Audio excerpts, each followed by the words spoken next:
Time is a strange thing in the Star Wars universe. This is because time is a strange thing as a whole. As an example, Luke and Leia are twins. They were born within moments of each other, but they're not the same age. Gravitational time dilation is the simple answer.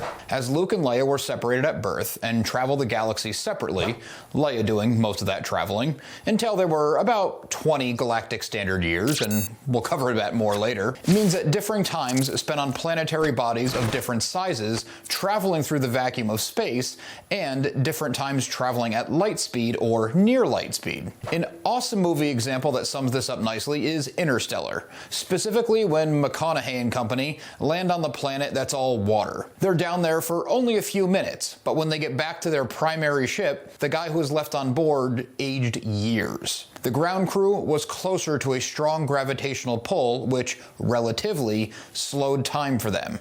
This is known as time dilation. A galaxy filled with civilizations that largely work together, or at least tolerate each other, would need a way to keep all of this straight. That brings us to Galactic Standard Time, GST, and the Galactic Standard Calendar. GST is based on the solar cycle of the planet Coruscant. Coruscant has long been the capital of the reigning government and is very near the core of the galaxy. I'm not sure what was done about timekeeping when the capital was moved to Hosnian Prime under the New Republic, but I can't imagine they'd have everyone start keeping a new calendar after generations of having the same one. GST breaks down to 60 seconds in a minute, 60 minutes in an hour, 24 hours in a day, 5 days in a week, 7 weeks in a month, 10 months, 3 festival weeks, and 3 holidays made a year of 368 days. The fact that the festival weeks and holidays are counted separately is really interesting and confusing. While the very wide and ever-expanding discovered galaxy must have countless celebrations for all different cultures,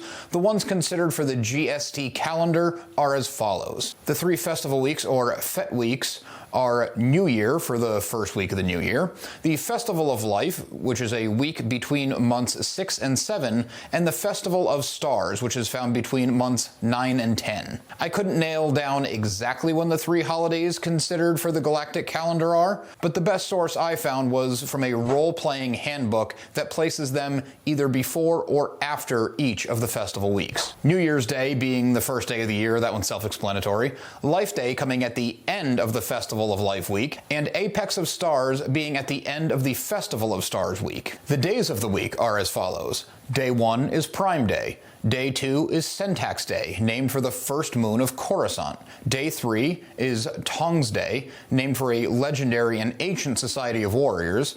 Day 4, Zeli Day, named for the Coruscant human natives' ancestors.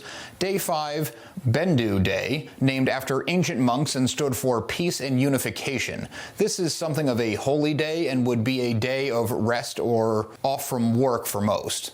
And if Bendu doesn't sound familiar, there's more on that in other transmissions. There have been many calendars in the history of the galaxy, some even running at the same time, causing a lot of confusion. Several epochs have been used throughout history. The most recent and relevant for our purposes was the Battle of Yavin, when the Rebel Alliance destroyed the first Death Star. That is why important events are numbered either as BBY or ABY, before the Battle of Yavin and after the Battle of Yavin. The Battle of Yavin happened around many epoch-worthy events. The fall of the Republic, the birth of the Galactic Empire. This occurred in 19 BBY. The Battle of Endor that happened in 4 ABY and was the beginning of the end for the Empire. In 25 ABY, the New Republic Historical Council deemed that the Battle of Yavin was the most significant of these events and decided it would be the standard epoch for the era. The Imperial Remnant wasn't thrilled with this and decided to keep their own calendar. GST was used galaxy-wide as a standardization, but individual systems and planets would have to keep their own time as well.